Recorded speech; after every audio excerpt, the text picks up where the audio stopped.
శ్రోతలకు చిన్న గమనిక. 5వ భాగం ఆఖరి భాగం అవుతుందనుకున్నాను. కానీ అది నిడివి ఎక్కువ కావడం వలన అప్లోడ్ చేయడం కష్టమైంది. అందుకని దాన్ని మళ్ళీ ఎడిట్ చేయడం జరిగింది.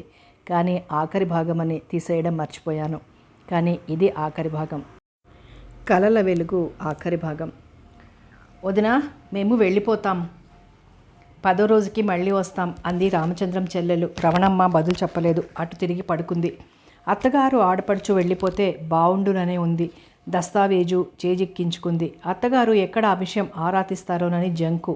మా అమ్మని నాతో తీసుకెళ్తాను, మళ్ళీ కావాలంటే వస్తాం అంది రామచంద్రం చెల్లెలు. ఆమెకి రవణమ్మ విషయం తెలియంది కాదు. ఈ 10 రోజుల్లో తల్లికే కాదు, ఇంట్లో ఎవరికీ తిండి పెట్టదు. అందుకే వెళ్ళిపోవాలని అనుకుంటోంది. ఒరేయ్ తమ్ముడు, దొడ్లో కొబ్బరి గిరలు దింపించకుండా వచ్చాన్రా. టెలిగ్రామ్ చూసి కాళ్ళు ఆడలేదు. అయితే ఏమంటావు అడిగాడు రవణమ్మ తమ్ముడు విసుగ్గా. నువ్వు ఉత్తరం రాయి.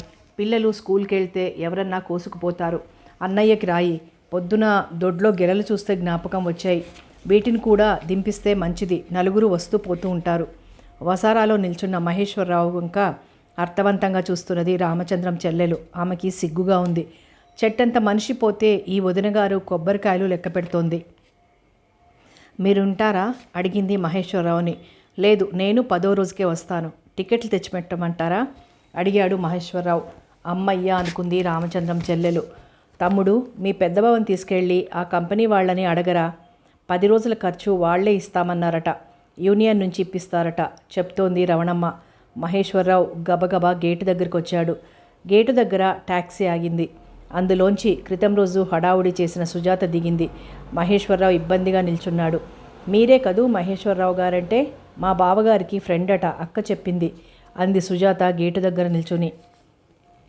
ఈ వరుసలు వింటుంటే మహేశ్వరరావుకి చింతామణి నాటకం జ్ఞాపకం వచ్చింది. అవును, ఏం పని మీద వచ్చారు? చూడండి, మా అక్కని కట్టుబట్టలతో ఇంట్లోంచి తరిమారు. మారుచీర కూడా లేదు. అక్క సామాన్లు, నగలు అవన్నీ ఇక్కడున్నాయి. మీకు చెప్తే ఇప్పించగలరు అంది మా అక్క.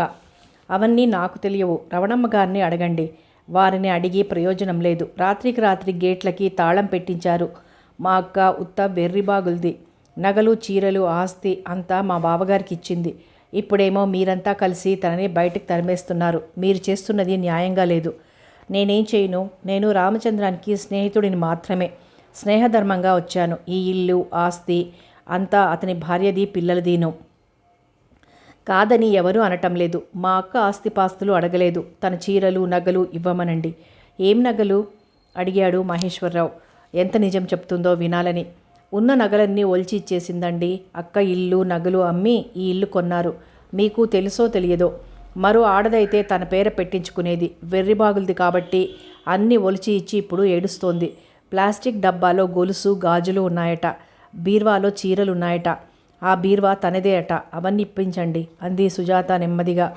అదెంత అసాధ్యమైన పనో మహేశ్వరరావుకి తెలుసు. చూడండి, నేను చుట్టం చూపుగా వచ్చాను.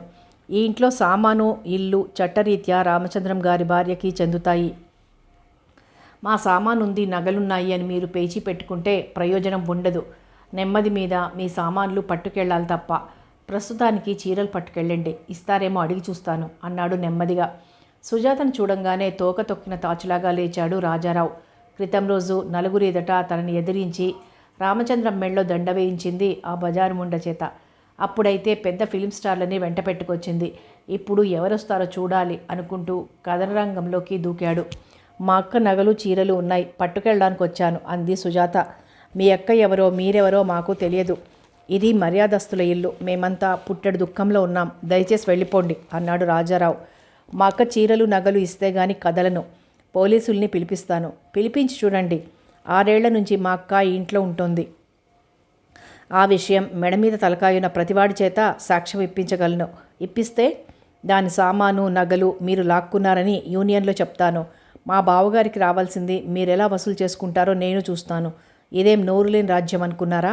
అక్క సామాన్లు ఇస్తే గాని కదలను అంది సుజాత. మీ అక్క ఎవరో మాకు తెలియదు. తెలియకపోతే మీరంతా ఎలా వచ్చారు? ఆ పిచ్చి మొద్దు కదూ మీకు టెలిగ్రామ్ ఇప్పించింది. దాని డబ్బంతా లాక్కొని దాని ఇల్లు అమ్మించి సర్వనాశనం చేశాడు నీ బావ. అది దిక్కులేక ఏడుస్తోంది. దాని సామాను, బట్టలు ఇచ్చారా సరే, లేదంటే మీ మర్యాద దక్కదు. దక్కకపోతే ఏం చేస్తావు? చెప్పానుగా, కంపెనీకి వెళ్ళి మీరు చేసిన అన్యాయం చెప్తాను. యూనియన్ చేత చెప్పిస్తాను. ఆడది దిక్కులేంది అనుకుంటున్నారేమో, నిన్న చూశారుగా, మళ్ళీ అలాంటి పనే జరుగుతుంది, జాగ్రత్త అంది సుజాత అపర కాళికాదేవిలాగా. రాజారావు తగ్గాడు. లోపలికెళ్ళి రవణమ్మ నొప్పించి పద్మలత జార్జెట్ చీరలు, జాకెట్లు వగైరా తెచ్చి ఇచ్చాడు. రవణమ్మ ప్లాస్టిక్ డబ్బా ఇవ్వడానికి చచ్చినా ఒప్పుకోనంది. పట్టు చీరలు తనవేనని దబాయించింది. సుజాత ఆ చీరలు తీసుకుని వెళ్ళిపోయింది. సుజాత ఇంటికి వెళ్ళేటప్పటికి పద్మలత అలానే పడి ఉంది. క్రితం రోజు నుంచి ఎంగిలి పడలేదు. ఎన్నోసార్లు బ్రతిమలాడగా కాస్త కాఫీ తాగింది. లోకమంతా చీకటైపోయినట్లు వెక్కి వెక్కి ఏడుస్తోంది. ఆ ఏడుపు చూస్తుంటే సుజాతకి జాలిగా ఉంది. మధ్య మధ్య కోపంగా కూడా ఉంది. ఆ మానవుడు ఈ పిచ్చిదాన్ని దిక్కులేని పక్షిని చేసి పోయాడు. అన్నీ దోచుకుపోయాడు. ఇది ఇంకా ఆ చచ్చినవాడినే తలుచుకుని ఏడుస్తోంది అని చిరాకు పడింది. అక్క, నువ్వు ఇలా ఏడుస్తూ కూర్చుంటే ఊరుకోను. ఏం చేయను? ఇక ఏం చూసుకొని బతకను? ఎవరి కోసం బతకను? నీకోసం బతుకు. చచ్చిపోలేవు గనక బతుకు అంది మొండిగా సుజాత. చచ్చిపోగలను, నాకు బతకాలని లేదు. బతకాలని ఉండటం లేకపోవడం నీ చేతుల్లో లేదు. ఇలా చీటికి మాటికి చేస్తానంటే పోలీసులకి అప్పగిస్తాను. ఆత్మహత్య చేసుకునే వాళ్ళకి శిక్ష వేస్తారు. 6 నెలలు జైల్లో కూర్చోపెడతారు తెలుసా? అడిగింది సుజాత. పద్మలత భయం భయంగా చూసింది. గున్న ఏనుగులా ఉన్న ఈ స్థూలకాయురాలి బుర్రలో వీసమంత తెలివి కూడా లేదని సుజాతకి తెలుసు. ఆయన పోయాక నేనెలా బతకను? ఏడ్చింది పద్మలత. ఏం, ఆయన పెళ్ళాం బతకడం లేదా? నీకేం పుస్తకట్టాడా? చేసుకున్న పెళ్ళానికన్నా ఎక్కువ దానివా? సుజాత కావాలనే ఈటెల్లాంటి మాటలు అంటున్నది. పద్మలత దెబ్బతిన్నట్లు చూసింది. పంజరంలోని పక్షిలా చూసింది. ఆ కళ్ళు నిస్సహాయంగా ఉన్నాయి. సుజాతకి జాలేసింది. అక్క, నీకు బావ మీద ఎంత ప్రేమ ఉందో నాకు తెలియదనుకున్నావా? బావకి నీ మీద ఎంత ప్రేమ ఉందో కూడా తెలుసు. ఆ పెళ్ళానికి నీకు పోలిక లేదు. కానీ ముందు కర్తవ్యం ఆలోచించాలిగా.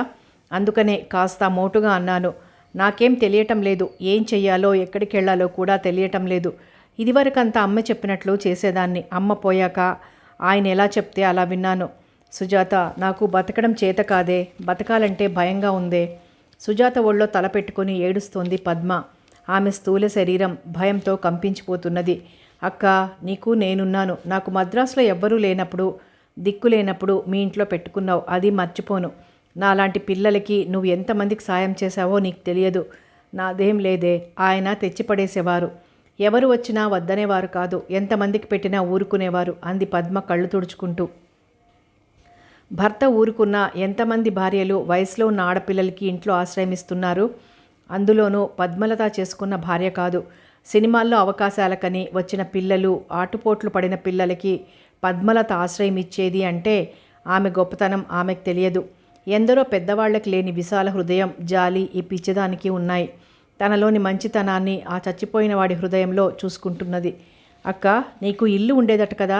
మొన్నటిదాకా నా ఇల్లు, నా మనిషి అన్నీ ఉండేవి. ఈరోజు ఏమీ లేవు. అది సరే, నీ ఇల్లు అమ్మానన్నావు. ఆ డబ్బేం చేశావు? అన్నీ మీ బావే చూసుకునేవారు. ఈ అడయారి ఇల్లు కొనాలని ఆయన కారు అమ్మారు. అది సర్లే, నీ ఇల్లు, మీ అమ్మగారి నగలు అన్నీ ఆ ఇంటికే పెట్టాం. గేదెలు అమ్మిన డబ్బు కూడా అందులోనే పడింది. మీ బావ ఎంత మంచివారు అనుకున్నావు? మా అమ్మ చచ్చిపోయాక 4 గేదెలు అమ్మారు. అందులో పైసా ముట్టుకోలేదు. అంతా నా పేరున బ్యాంక్లోనే వేశారు. పాస్బుక్ చదవడం కూడా రానిదాన్ని. మరొకళ్ళైతే ఆ డబ్బు నాకిద్దురా? నువ్వు చెప్పింది బాగానే ఉంది. మరి డబ్బు? అదే అడయారి ఇంటికి పెట్టాం. తక్కువైతేనే వేశాం. ఆ ఇల్లు ఎవరి పేరును కొన్నారో నీకు తెలుసా? అడిగింది సుజాత. తెలియదు. అడగలేదా? ఏమని? నీ పేర కొనమని. ఆయన మీద నాకెప్పుడూ నమ్మకమేనే. ఏది మంచో ఏది చెడో ఆయనకి తెలుసు. నా మొహంలా ఉంది. నీ డబ్బు పెట్టి బావ ఆ ఇల్లు కొన్నారు. తన పేరున కొనుక్కున్నాడు. ఇప్పుడేమో ఆ పెళ్ళం వాళ్ళొచ్చి ఆ ఇల్లు మాదంటున్నారు అంది సుజాత. ఈ విషయం అర్థం చేసుకునేందుకు ప్రయత్నిస్తున్నది పద్మలత. అయితే నాకక్కడ ఏమీ లేదంటావా? లేదట. అందుకనే గేట్లకి తాళం కూడా పెట్టేశారు. నా మంచం, బీరువా, అమ్మ ఇచ్చిన పాత సామాను అన్నీ అక్కడే ఉన్నాయి. బీరువాలో నా గొలుసు, గాజులు కూడా ఉన్నాయి. అదే నేను చెప్పేది. నీవేం లేవట. అన్నీ వాళ్లవేనట. పూచిక పుల్ల కూడా ముట్టుకోవడానికి వీల్లేదట. అర్థమైందా? సుజాత చిన్నపిల్లకి బోధించినట్లు చెప్తోంది. పద్మలత మూఢురాలిలా చూస్తున్నది. సుజాత చెప్పింది బుర్రలోకి జొరబడినట్లు. అయితే ఏమీ ఇవ్వరా? నా సామాన్లు, బట్టలు ఏవీ ఇవ్వరా? ఇవ్వరట. మరి నేనెలా బతకాలి? అదే అడుగుతున్నాను, చెప్పు, నీ రోజులు ఎలా వెళ్తాయి? అందుకే నేను చచ్చిపోతానంటోంది. నేను ఎవరికీ అక్కర్లేదు, నా మనిషి వెళ్ళిపోయాడు, నేను పోతాను, నన్ను ఆపకు. పద్మలత పూనకం వచ్చినట్లు లేచింది. సుజాత గబాల్న గది తలుపు వేసింది. నువ్వు ఎక్కడికి వెళ్ళడానికి వీల్లేదు, నేను అడిగిన ప్రశ్నలకి జవాబు చెప్పు. పద్మలత 1వ క్లాస్ పిల్లలాగా తల ఊపింది. బావ పోయే ముందు నీకేమన్నా చెప్పారా? అడిగింది సుజాత. నన్ను వాళ్ళు వెళ్ళనివ్వలేదు, ఆఖరికి చూడని కూడా చూడనివ్వలేదు. మేడమెట్లు ఎక్కకూడదన్నారు. 3 రోజులు అలా పడి ఉన్నాను. ఎవరికీ కనికరం రాలేదు. ఏడ్చింది పద్మ. ఇదిగో నువ్వు ఏడుపు కట్టిపెట్టు, గట్టిగా అరిచింది సుజాత. ఆమెకి ఈ లోకం మీద, పద్మ మీద, రామచంద్రం మీద, అందరి మీద కోపంగా ఉంది. మనుషులు ఎందుకు ఇంత నిర్దయగా ప్రవర్తిస్తారు? ఒక పక్క ఏమీ తెలియని ఈ వెర్రిబాగుల్ది, మరోపక్క అన్ని వ్యవహారాల్లో రాటుదేలిన రవణమ్మ వాళ్ళు. ఈ మనిషి ఇంత అమాయకంగానూ, ఆ మనుషులు అంత క్రూరులుగానూ ఎలా పుట్టారు? సుజాతకి రక్తం ఉడికిపోతోంది. అక్క, మీ ఇల్లు ఎంతకమ్మావు? అడిగింది సుజాత. 20,000 వచ్చాయని చెప్పారే. బావ ఎవరికి అమ్మారో తెలుసా? నాకంత జ్ఞాపకం లేదు. ఆ రోజు రిజిస్ట్రార్ ఆఫీస్కి రమ్మన్నారు, వెంట పెట్టుకెళ్ళి సంతకం పెట్టమన్నారు. పెట్టాను అంది పద్మ. నీ బొందా నా బొందాను అనుకుంది విసుగ్గా సుజాత. మీ అమ్మ నగలో 4 పేటల గొలుసు, 10 జతల గాజులును, అందులో నావి 4 జతలు. నాకు నగలంటే ఇష్టం లేదని అమ్మే చేతికి వేసుకునేది. ఏడవలేకపోయింది అనుకుంది మనసులోనే సుజాత. ఆ నగలు ఎంత కమ్మాడో తెలుసా? తెలియదు, ఏదో 6,000 7,000 అని చెప్పినట్లు గుర్తు. అంటే మొత్తం 32,000 దాకా బావకి నువ్వు అప్పిచ్చావన్నమాట. అప్పు అన్నమాట మా మధ్యన ఎప్పుడు ఉండేది కాదు. నా డబ్బు ఆయన డబ్బు అని తేడా ఎరగమే. 6 ఏళ్ల పాటు నన్ను పోషించారు. కళ్ళ నీళ్లు నిండుగా తిరుగుతున్నాయి పద్మలతకి. ఉద్ధరించాడు, వంట చేసి పెట్టావు, అన్ని సుఖాలు ఇచ్చావు. పెళ్ళాం కంటే ప్రేమగా ఉన్నావు. తిండి పెట్టడం కూడా గొప్పేనా? అలా అనకు. ఆయన నన్ను మనిషిని చేశారు. నాకు గౌరవం, మర్యాద ఇచ్చారు. ఎక్కడో కోడంబాకంలో తిరిగే బజార్ దాన్ని. ఇక ఆపు ఈ సినిమా ఏడుపులు, ఏడవకు. ఏమిటి చేసింది? నీ దగ్గర 30,000 తీసుకుని ఇల్లు కొనుక్కున్న మనిషి, 6 ఏళ్ల పాటు నీ నుంచి సమస్త సుఖాలు పొందిన మనిషి, తను పోయాక నీ గతి ఏమిటో ఆలోచించాడా? ఆలోచిస్తే నీ బ్రతుకు ఇలా అయ్యేదా? అడిగింది విసురుగా సుజాత. ఆయన బతికుండి నేను బజార్ పాలైనా బాధపడేదాన్ని కాదే. ఆయనంత మనిషి పోయాక. అక్క, నోరు మూస్తావా లేదా? నోరు ముయ్యి ముందు. నువ్వు పెద్దదానివైనా అనక తప్పడం లేదు. ఒక విషయం చెప్తాను విను. బావ తన సుఖం తాను చూసుకున్నాడు. బతికినన్నాళ్ళు తన గురించే ఆలోచించాడు. నీ గురించి ఒక్కరోజు కూడా ఆలోచించలేదు. అయిన కాడికి పాడిగొడ్డులాగా పాలు పిండుకొని ఒట్టిపోయిన పశువుని తోలినట్లు నిన్ను లోకం మీదికి తోలారు. మగవాళ్ళంతా ఇంతే, ఉత్త స్వార్థపరులు. వాళ్ళని ఏం చేసినా పాపం లేదు. పళ్ళు పటపట కొరుకుతోంది సుజాత. సుజాత కోపం పద్మకి అర్థం కావటం లేదు. తనకన్నా ఒక దశ వెనక పుట్టిన సుజాత, స్కూల్ ఫైనల్ దాకా చదువుకొని సినిమాల్లోకి వచ్చిన సుజాత మాట్లాడే మాటల అర్థం చేసుకోలేకుండా ఉంది. స్త్రీ స్వాతంత్ర్యం, మగవాడి స్వార్థం, ఈ మాటలు పద్మలత బుర్రలోకి ఎక్కటం లేదు. నువ్వు ఇవన్నీ ఓ కాగితం మీద రాసి సంతకం పెట్టివ్వు. ఏవి? ఇల్లు అమ్మగా వచ్చింది, గేదెలు అమ్మిన డబ్బు వగైరా. దేనికి? నలుగురికి చూపించి నీకేమన్నా ఇచ్చే ఏర్పాటు చేయిస్తాను. నాకేం వద్దు. ఎట్లా బతుకుతావు? నాకు మటుకు స్వార్థం లేదనుకున్నావా? ఎల్లకాలం పెట్టి పోషిస్తాననుకున్నావా? రేపు పెద్ద స్టార్నైతే నా కళ్ళు నెత్తికొస్తాయి. ఈ వేషాలు దొరక్కపోతే తిండికి మళ్ళీ డింకీలు కొట్టాలి. కాబట్టి నువ్వు నా మీద ఆధారపడకూడదు. నీ డబ్బుతో నువ్వు బతకాలి. నాకు డబ్బు లేదుగా. వచ్చే మార్గం ఏమన్నా ఉందేమో చూస్తాను. నువ్వు మీ అమ్మలాగా 4 గేదెలు కొనుక్కొని బతుకుదువు గాని అంది సుజాత ముక్కు మీద గుద్దినట్లు. రాసి ఇయ్యి. ఎలా? ఎంత డబ్బు వచ్చింది? గద్దించింది సుజాత. నాకు రాయడం రాదే. ఒక్కసారి మీ బావకి ఉత్తరం రాశాను. అందులో 3 తప్పులున్నాయని వెక్కిరించేవారు. బోరుమంది పద్మలత. భగవంతుడా, ఈ నిర్భాగ్యురాలిని నువ్వెందుకు మర్చిపోయావు అని బాధపడింది సుజాత. సుజాత పద్మలత చెప్పిన వివరాలన్నీ కాగితం మీద రాసుకుంది. యూనియన్కి ఒక ఉత్తరం రాసింది ఈ వివరాలతో. పద్మలత రాసినట్లు. కింద పద్మలత చేత సంతకం చేయించింది. ఇదిగో, ఇన్నాళ్ళు బావ చెప్పినట్లు విన్నానన్నావు. ఇక నుంచి నేను చెప్పినట్లు వినాలి. తెలిసిందా? లేచి నీళ్లు పోసుకో. నీ చీరలు తెచ్చాను, స్నానం చేసిరా, భోంచేద్దాం అంటూ లేపింది పద్మలతని చాప మీద నుంచి. సుజాత పద్మలత ఇచ్చిన వివరాలు తీసుకొని ముందు రామభద్రానికి చూపించింది. అతనొక్కడే ఆనాడు పద్మలత పైన సానుభూతి చూపించింది. సినిమా ప్రపంచంలో పై తళుకుల వెనక ఎటువంటి శిలా హృదయాలు ఉంటాయో, కరడుగట్టిన ఎన్ని హృదయాలు ఉంటాయో సుజాతకి అర్థమవుతోంది. ఒకళ్ళిద్దరు పెద్ద తారలకి కూడా చెప్పింది పద్మలతకి జరిగిన అన్యాయాన్ని.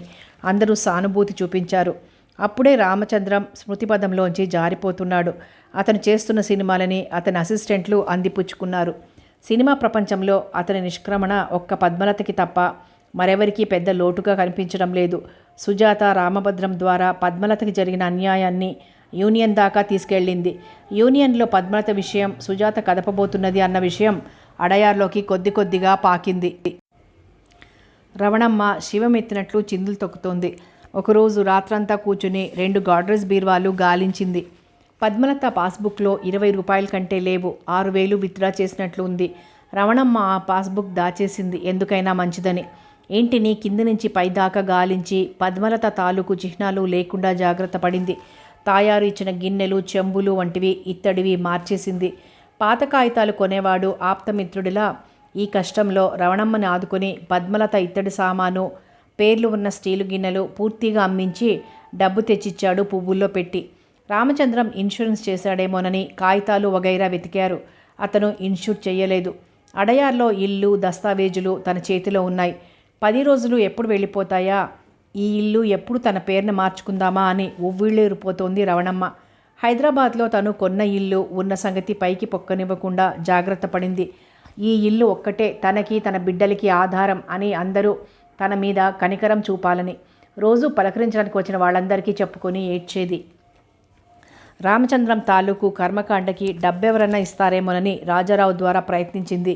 రాజారావు విఫలుడై ఒంటి చేత్తో వెనక్కొచ్చాడు. పైపెచ్చు ఇండస్ట్రీలో రవణమ్మకి వ్యతిరేకంగా సుజాత వాళ్ళు పద్మలతకి జరిగిన అన్యాయం గురించి పుకార్లు లేవనెత్తుతున్నారని కూడా చెప్పాడు. అక్క, మన మీద సానుభూతి కలగాలంటే నువ్వు ధారాళంగా కర్మకాండకి డబ్బు ఖర్చు చేయాలి అన్నాడు రాజారావు. అమ్మో, అంత డబ్బెక్కడిది? నేను పిల్లలు మాడి చచ్చిపోతాం. నా మాట వింటావా? చెప్పు. ఆ ప్లాస్టిక్ డబ్బాలో నగలు అమ్మేయి. ఒక రోజున ఊళ్ళో అందరికీ భోజనాలు పెడదాం. అమ్మో, అంత డబ్బే? అవి నా నగలురా అంది రవణమ్మ గుండెలు బాదుకుంటూ. నలుగురిలో కాస్త మంచి పేరు రావాలంటే ఈ పని ఉత్తమం. రేపు 10వ రోజుకి అందరూ వస్తారుగా, ఘనంగా అన్నీ చేద్దాం. భోజనాలు అయ్యాక యూనియన్ బావకేమైనా ఇస్తుందేమో నలుగురి ముందు అడుగుదాం. ఒక్కొక్కళ్ళని అడిగి ప్రయోజనం లేదు. నలుగురు ఉన్నప్పుడైతే గొప్పల కోసమైనా చేస్తారు అన్నాడు రాజారావు. ఆ ఇంట్లో రవణమ్మ బుద్ధులని స్వయాన పుణికిపుచ్చుకున్నాడు రాజారావు. రవణమ్మ ప్రాణాలని యమదూతలు ఉచ్చులు వేసి లాక్కుపోతున్నా అంత బాధపడి ఉండేది కాదు. చేతుల్లోకి లక్ష్మి వచ్చినట్లే వచ్చి మాయమైపోతోంది. ఈ నగలు అమ్మి పారేస్తేనే మంచిది. రేపు ఆ రంకుముండ గుర్తులు చెప్పి అడగవచ్చు. కానీ రవణమ్మ ఈ నగలు చెరిపించి కాశీకాయగుళ్ళు చేయించుకుందామని ఉబలాట పడింది. ఒక 5-6 నెలలు ఆగి చేయించుకుందామనుకుంది. అది జరగకుండా ఈ ఉపద్రవం వచ్చి పడింది. 12వ రోజుకి సన్నాహాలు పెద్ద ఎత్తునే చేస్తున్నారు. ఈ విషయం మహేశ్వరరావుకి కాస్త ఆశ్చర్యం కలిగించింది. అతని పేరున వచ్చిన ప్రింటెడ్ కార్డు చూసి ఆశ్చర్యపోయాడు. రవణమ్మ ఇంత భారీగా ఎలా ఖర్చు చేస్తున్నదని. మద్రాస్కి బయలుదేరే ముందు యశోదని చూద్దామని వెళ్ళాడు మహేశ్వరరావు. యశోద మద్రాసులో 4 రోజులుండి 5వ రోజు తమ ఊరు వచ్చేసింది. ఆ 4 రోజుల్లో యశోద చాలా విచిత్రాలు చూసింది. రవణమ్మ పిసినిగొట్టుతనం ఆమెనంత బాధించలేదు. కానీ రామచంద్రం, తనవాడనుకున్న రామచంద్రం బజార్ మనిషితో కాపురం చేశాడు. 6 ఏళ్ల పాటు కాపురం చేశాడు. తానేమో ఈ అపాత్రుడికి సర్వస్వం అర్పించింది. ఆఖరికి ఉద్యోగం మానేసి అతని వద్దకు వెళ్ళిపోదామని కూడా అనుకుంటూ ఉండేది ఒక్కోసారి. రామచంద్రానికి జబ్బుగా ఉందని మహేశ్వరరావు చెప్పినప్పుడు తను గిలగిలలాడిపోయింది. ఎక్కడివక్కడ వదిలేసి పరిగెత్తుకొచ్చింది. అతనికి కొంచెం నయం అవగానే తనతో తీసుకొచ్చేద్దామనుకుంది. అతన్ని కంటికి రెప్పలాగా కాపాడి బతికించుకుందామనుకుంది. కానీ ఇక్కడికి వచ్చాక రామచంద్రం ఒక బజారు ఆడదానితో 6 ఏళ్ల నుంచి కాపురం చేస్తున్నాడని విన్నప్పుడు యశోదకి తన విలువలు, జీవితం తలకిందులైనట్లు అనిపించింది. గుమ్మటంలా నలుగురిలో దండ వేయడానికి వచ్చిన ఆ అపరిచితురాల్ని చూస్తే పీక నొక్కి వెయ్యాలన్నంత కోపం వచ్చింది. తీవ్రమైన కసి, అవమానం, జలసి అన్నీ కలిగాయి. అంతదాకా రవణమ్మ మీద జాలి, తేలిక భావం ఉండేది. రవణమ్మ మీద యశోదకి అసూయ, కోపం కలగలేదు ఏనాడు. కానీ ఆ గున్న ఏనుగును చూస్తే భరించలేని ద్వేషం కలిగింది. ఆ గున్న ఏనుగే లేకపోతే రామచంద్రం తన కోసం వచ్చి ఉండేవాడు. తనకి దూరం అయి ఉండేవాడు కాదు. ఒక అయోగ్యుని కోసం అమూల్యమైన స్త్రీత్వాన్ని అర్పించింది. ఎందుకు చేశానా పని అని యశోద బాధపడుతోంది. తన దేహాన్ని ముక్కలుగా నరుక్కోవాలని అనిపిస్తోంది ఆమెకి. రామచంద్రం తనకు ఒక విధంగా అన్యాయం చేశాడు. అమూల్యమైన తన యవ్వనాన్ని చవిచూసి లెక్కలేనట్లు విసిరిపారేసి వెళ్ళిపోయాడు. 3 పిల్లల్ని కని రవణమ్మని వదిలేశాడు. ఇందరిని వదులుకొని ఒక బజార్ దాంతో జీవితం గడిపాడు. రవణమ్మను చూస్తే జాలి కంటే ఆ గున్న ఏనుగును చూస్తే కలిగేటువంటి అసహ్యం యశోదని నిలువెల్లా దహించి వేస్తోంది. రామచంద్రం ఇల్లు, ఆస్తి, సర్వస్వం రవణమ్మకి రావాలి. ఆ పరాయిదానికి పూచికి పుల్ల కూడా పోకూడదు. అది అరిచి గీపెట్టినా ఆ ఇంటి ఛాయలకి రానివ్వకూడదు. ఈ మాటలు యశోద పైకనలేదు. రవణమ్మ పద్మలత తాలూకు వస్తువులని, చిహ్నాలని నాశనం చేస్తున్నప్పుడు యశోద మనస్ఫూర్తిగా మద్దతిచ్చింది. ఆ ఇంట్లో పద్మలత జ్ఞాపకం ఒక్కటి కూడా లేకుండా చేయించి రైలెక్కింది. మహేశ్వరరావు యశోద ఇంటికొచ్చాడు. వాటికి రామచంద్రం పోయి 8 రోజులైంది. ఆ మర్నాడు రైల్లో బయలుదేరి 10వ రోజుకి మద్రాస్ చేరుకోవాలని అతను టికెట్ కొనుక్కున్నాడు. అతను వెళ్లే వేళకి యశోద శూన్యంలోకి చూస్తూ కూర్చుంది. ఆమె అకస్మాత్తుగా 10 ఏళ్ళు ఎదిగిపోయినట్లుగా కనిపించింది. ఆమె ముఖంలోని గంభీరత, నిశ్చలత మాయమైపోయాయి. వాటి స్థానాన కొంత కఠినత్వం, కరుకుతనం చోటు చేసుకున్నాయి. ఆమె కంఠం మీద సన్నని ముడతలు. రేపు రాత్రి బయలుదేరుతున్నాను, మీరెప్పుడొస్తారు అడిగాడు మహేశ్వరరావు. నేను రాను అంది యశోద క్లుప్తంగా. మహేశ్వరరావు ఆశ్చర్యంగా చూస్తూ ఉండిపోయాడు. రామచంద్రానికి ప్రమాదంగా ఉందంటే ముందు వెనకలు చూడకుండా రైలెక్కింది. రవణమ్మని అంతగా ఓదార్చింది. తను రాదట. ఎందుకని? మీరు 10వ రోజుకు వస్తారనుకున్నాను. వాడి ఆత్మశాంతికి. నాకు ఇలాంటి వాటిల్లో నమ్మకం లేదు. మీరు నా పట్ల చాలా అన్యాయం చేశారు. నిర్మోహమాటంగా అంటున్నందుకు ఏమీ అనుకోకండి. నేనా? అవును, రామచంద్రం గారికి మరో స్త్రీతో సంబంధం ఉందని నీకు ఇదివరకే తెలుసు కదా? ముద్దాయిని ప్రశ్నించినట్లు అడుగుతోంది యశోద. అతను మాట్లాడలేదు. మీరు తెలిసి దాచిపెట్టారు. ఆ బజారు ముండతో రామచంద్రం గారికి సంబంధం ఉందని తెలిసే దాచిపెట్టారు. ఎందుకు చేశారు? ఆయనే నా సర్వస్వం అనుకున్నాను. నేను వెళ్ళి ఆయన్ని బతికించుకుందామనుకున్నాను. వెక్కి వెక్కి ఏడుస్తోంది యశోద. మహేశ్వరరావు చేష్టలుడిగి కూచుండిపోయాడు. Professor Yashoda, vice principal Yashoda ఎందుకిలా ఏడుస్తోంది? రామచంద్రం మరణం ఆమెని ఇంత కుంగదీస్తోందా? ఆయన ఆ బజారు ముండతో 6 ఏళ్లు గడిపారు. ఈ 6 ఏళ్లు నేను ఆయన వస్తారని, నా దగ్గరికి వస్తారని వ్యర్థంగా ఎదురు చూశాను. జీవితంలో ఆశలన్నీ ఆయనపై పెట్టుకొని ఎదురు చూశాను. ఆ చదువు రానిది, ఆ మొద్దు, I want to kill her, అది నా సర్వస్వం లాక్కుంది. రామచంద్రం గారి ఆస్తి దానికి ఏమీ దక్కకూడదు. ఒక్క చీపురు పుల్ల కూడా దక్కకూడదు. తెలిసిందా? అంతా రవణమ్మకి రావాలి. మీరు దాని కొలుకు చూసి వెంట పడవచ్చు. మీరు మగవాళ్లేగా. అది మొగాళ్ళని పిచ్చి కుక్కల్ని చేసి వెంట తిప్పుకుంటుంది. ఆయాసపడుతోంది యశోద. మహేశ్వరరావు ఇబ్బందిగా కదిలాడు. అతనికి అయోమయంగా ఉంది. యశోద ఎందుకు ఇలా ప్రవర్తిస్తోంది? రామచంద్రానికి ఈమెకి మధ్య స్నేహానికి మించిన అనుబంధం ఉందా అన్న అనుమానం వచ్చింది క్షణం సేపు. వెంటనే ఆ ఆలోచన వెనక్కి నెట్టేశాడు. అయితే నేను వస్తాను అన్నాడు మహేశ్వరరావు. యశోద మాట్లాడలేదు. అక్కడి నుంచి వచ్చాక కనిపిస్తాను అన్నాడు మహేశ్వరరావు. అందుకు జవాబు లేదు. 10, 11 అయినాయి. 12వ రోజు సినిమా పరిశ్రమలోని పెద్దలందరికీ విందు చేశారు. అడయార్లోని ఆవరణలో షామియానాలు కట్టి వాటి కింద టేబుల్స్, కుర్చీలు వేసి సాయంత్రం డిన్నర్ ఇచ్చారు. సుమారు 200-300 మంది భోజనాలు చేశారు. రామచంద్రం ఆత్మశాంతికి అందరూ అతని గుణగణాదుల గురించి చిన్న చిన్న ఉపన్యాసాల వంటివి మాట్లాడారు. భోజనాలు అయ్యాక రాజారావు నెమ్మదిగా యూనియన్ విషయం ఎత్తాడు నాజుగ్గా. ఆ వచ్చిన వారిలో రామచంద్రానికి వైద్యం చేసిన డాక్టర్సు, అతని వ్యవహారాలు చూసే వకీలు, అతని స్నేహితులు, బంధువులు, ఫిలిం పరిశ్రమలోని పెద్దలు అంతా ఉన్నారు. ఒక్క పద్మలత తప్ప. ఆఖరికి రామభద్రం కూడా ఉన్నాడు. విందుకు వచ్చిన పెద్దలంతా గొంతులు సవరించుకున్నారు. తగిన సహాయం చేస్తామని మాట ఇచ్చారు. అందులో ఒక వ్యక్తి మటుకు గొంతు ఆగకుండా సవరించుకుంటున్నాడు. ఆయన రామచంద్రం అడ్వకేట్. అతని వ్యవహారాలు చూస్తున్న లాయర్. నాదో చిన్న మనవి అన్నాడు గొంతు సవరించుకుంటూ. చెప్పండి అన్నాడు రాజారావు అతి వినయంగా. రామచంద్రం గారు 6 నెలల క్రితం నాకు కవర్ ఇచ్చిపోయారు. తను పోయాక అది నలుగురి ఎదుట విప్పమని చెప్పారు. ఆ కవరు మీ పెద్దల సమక్షంలో విప్పుదామని తెచ్చాను అన్నాడు గొంతు మరోసారి సవరించుకొని. అందరూ కుతూహలంగా కుర్చీలు దగ్గరకు జరుపుకున్నారు. కవర్లో 2 కాగితాలున్నాయి. ఒకటి రామచంద్రం అడయార్లోని ఇంటిని పద్మలత పేర రాసి రిజిస్టర్ చేసిన బిల్లు. 2 మహేశ్వరరావు పేరున ఒక కవరు. ఆ కవరు మూసి ఉంది. ఆ బిల్లు నిదానంగా తాపీగా పైకి చదివాడు. అంతా నిశ్శబ్దమైపోయింది. ఒక్కరి నోట మాట రాలేదు. వెనకవైపు నుంచి రవణమ్మ తిట్లు వినిపిస్తున్నాయి. ఆ తిట్లతో అందరూ తేలిక ప్రపంచంలోకి వచ్చారు. మహేశ్వరరావు ఉత్తరాన్ని పైకి చదవమని అడిగే సాహసం ఎవ్వరికీ లేకపోయింది.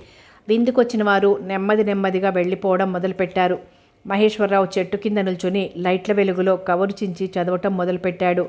ఒరేయ్ మహేషు, ఈ మధ్య నా ఆరోగ్యం అంత బాగుండటం లేదు. ఎందుకనో చచ్చిపోతానేమోనన్న భయం పట్టుకుంది. నేను చచ్చిపోతే వీళ్ళంతా పిచ్చిమొద్దుని వీధిలోకి తరుముతారు.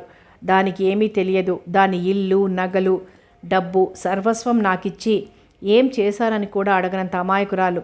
ఈ ఇల్లు దానికి రాసి రిజిస్టర్ చేశాను. అది రహస్యంగా ఉంచాను. ఎందుకో తెలుసా? మా సైతాన్ నన్ను కోర్టుకు ఈడుస్తుంది. ఈ ఇల్లు పద్మ డబ్బుతో కొన్నానురా. దాన్ని భయపెట్టి బెదిరించి రవణమ్మ వాళ్ళు వెనక్కి రాయించుకోకుండా నువ్వు కాపాడాలి. దాన్ని రోడ్ల మీదికి తరమకుండా నువ్వు రక్షించు. పద్మకి డబ్బు ఏం చేసుకోవాలో తెలియదు. అది పిచ్చిమొద్దు. ఈ ఇంట్లో ప్రతి వస్తువు దానిది. ఏవి బయటకు పోకుండా చూసుకుంటావని ఈ భారం నేనెత్తిన వేశాను. నీ రామచంద్రం. మహేశ్వరరావుకి కన్నీళ్లు తిరిగాయి. నర్సింగ్ హోమ్ మెట్ల కింద లోనెక్ జాకెట్తో పైకి వెళ్ళనివ్వండని ప్రాధేయపడుతున్న గున్న ఏనుగు రూపం కళ్ళల్లో మెదిలింది. మహేషు రామచంద్రం కోరిక తీర్చగలడా? ఏమో మీరే చెప్పాలి. అయిపోయింది. కలల వెలుగు నవల సమాప్తం. మరో మంచి నవలతో మళ్ళీ కలుద్దాం.